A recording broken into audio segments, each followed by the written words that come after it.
লোকসভা ইলেকশনে বিজেপি পশ্চিমবাংলায় কটা সিট পেয়েছিল? 12টা সিট পেল তো। সারা ভারতবর্ষে অবস্থা খারাপ, পশ্চিমবঙ্গেও অবস্থা খারাপ হয়েছে, 12টা সিট পেয়েছে। আচ্ছা একবার ভেবে দেখুন তো, যদি বাম, কংগ্রেস, আইএসএফ, তৃণমূল সত্যিকার বিজেপি বিরোধী জোট একটা তৈরি করা যেত, তাহলে বিজেপি 12টা পেত না 0 পেত?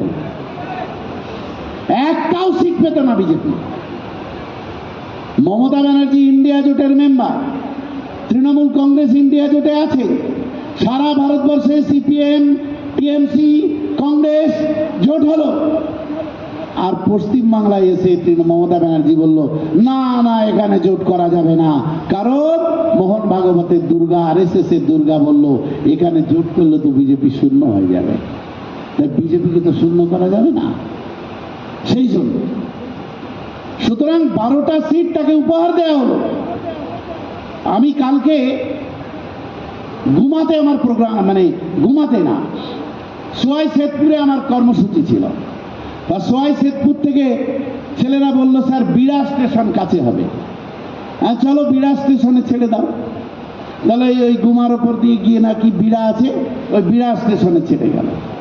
আমি সেখানে দেখলাম তৃণমূল কংগ্রেসের আপনাদের এখানকার খুব বড় নেতা, আমি নামটা আর বলছি না, বিধায়কও বোধহয় তিনি ওখানে বক্তব্য রাখছিলেন।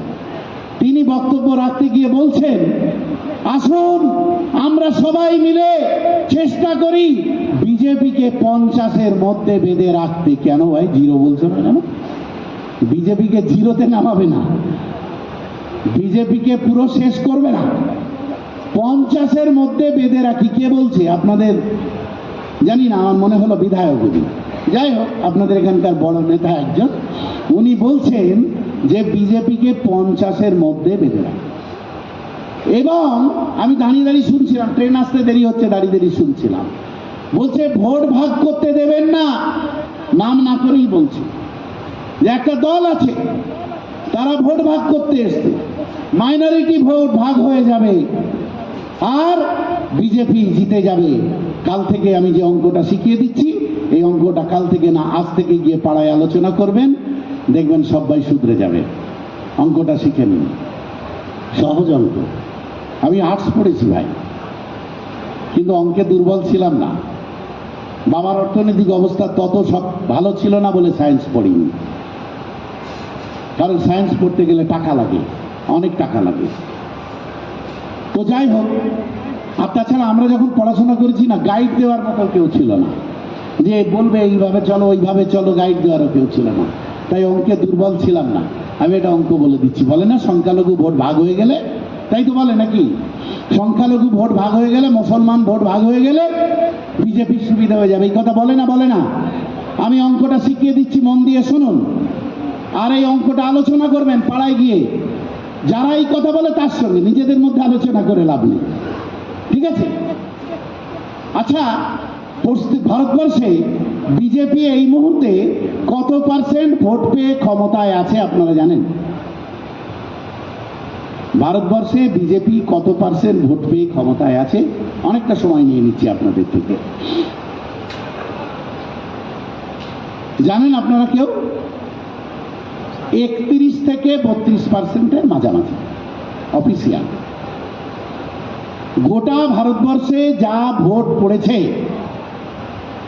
সেই প্রদত্ত ভোটের 31 থেকে 32% মাঝামাঝি ভোট পেয়ে বিজেপি জিতেছে, ক্ষমতায় এসছে। সংখ্যাগরিষ্ঠতাও তো পায়নি, তাই না? ও তো নীতিশকে আর ওই নাইডুকে নিয়ে সংখ্যাগরিষ্ঠ হলো। তাহলে ভারতবর্ষের, ভালো করে শুনুন অঙ্কটা, সহজ অঙ্ক, কঠিন অঙ্ক না। আচ্ছা বলুন তো, বিজেপিকে মুসলমানরা ভোট দেয়? নর্মালি কি মনে হয়, মুসলমানরা ভোট দেয়? কি মনে হচ্ছে আপনাদের, মুসলমানরা ভোট দেয়? আমার মনে হয় না বিজেপিকে মুসলমানরা ভোট দেয়। তাহলে বিজেপি যে 31 বা 32টা ভোট পেয়ে, যেটা অ্যাভারেজে 32ই ধরুন, 100-র মধ্যে যে 32টা ভোট পেয়েছে, 32টা ভোট কার? হিন্দুত্ব। 32টা ভোটই হিন্দু দিয়েছে তো। তাহলে 100টা হিন্দুর মধ্যে কটা হিন্দু বিজেপিকে পছন্দ করে? এবার হিন্দুদের হিসেবে আসুন, 100টা হিন্দুর মধ্যে বিজেপিকে পছন্দ করে কটা হিন্দু? 32টা হিন্দু। সবাই কিন্তু হিন্দু রাষ্ট্রের কারণে পছন্দ করে না, বিভিন্ন কারণে। কেউ কেউ তৃণমূলের অত্যাচারের হাত থেকে বাঁচার জন্য ভোট দিচ্ছে বিজেপিকে। এইসব বিভিন্ন কারণ আছে, আমরা তাদের বোঝাতে পারছি না। তাহলে 100টা হিন্দুর মধ্যে 32টা হিন্দু বিজেপিকে পছন্দ করে বা বিজেপিকে ভোট দিয়েছে। আচ্ছা, 32টা হিন্দু যদি 100টা হিন্দু থেকে বাদ যায়, তাহলে কটা হিন্দু রয়ে গেল? আমি হিন্দু মুসলমান পলিটিক্স করছি না, আমি আপনাদের বোঝানোর জন্য বলছি। তাহলে 68টা হিন্দু রয়ে গেল যারা বিজেপিকে পছন্দ করে না, তাই তো? 68টা হিন্দু বিজেপিকে পছন্দ করে না। তার মানে আমার 68টা বাপ ভাই, 68টা হিন্দু মা বোন, তারা বিজেপিকে এখনই ভারত মহাসাগরে ফেলার জন্য প্রস্তুত আছে। আছে না নেই? অঙ্ক কি বলছে? তারা প্রস্তুত আছে। তারপরেও আমি বলছি,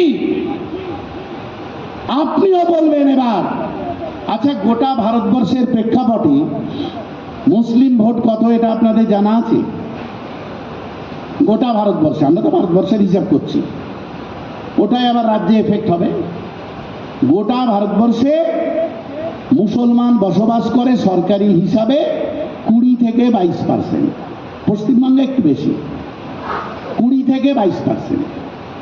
আবার আরেকটা হিসেব আছে, তারা বলছে 14%।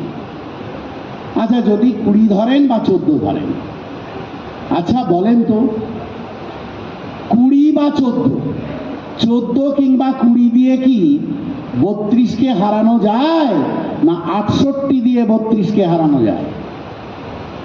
আচ্ছা, এই 20 জন আর 14 জন, যদি 14 জন ধরুন আর 20 জনই ধরুন, আচ্ছা 20 জন যদি ধরেন, ভোটার কি 20 জন? তা তো নয়, ভোটার তো আর একটু কম, 16% হয়তো হবে।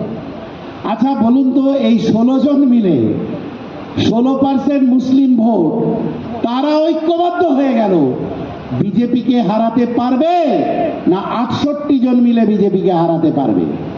কোনটা মনে হচ্ছে আপনাদের? 68 জন মিলে হারাতে পারবে, তারা প্রস্তুত।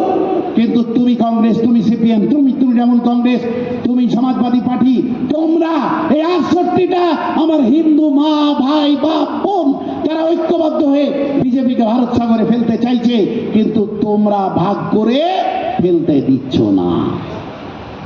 এই সত্যি কথাটা কাল থেকে বলতে শুরু করুন। দোষ মুসলমানেরা, দলিতের আর আদিবাসী। হ্যাঁ, মুসলমান ভোট এক হলে, মুসলমান ভোট ভাগ হয়ে গেলে বিজেপির সুবিধা হবে? হ্যাঁ, আদিবাসী ভোট ভাগ হয়ে গেলে বিজেপির সুবিধা হয়ে যাবে?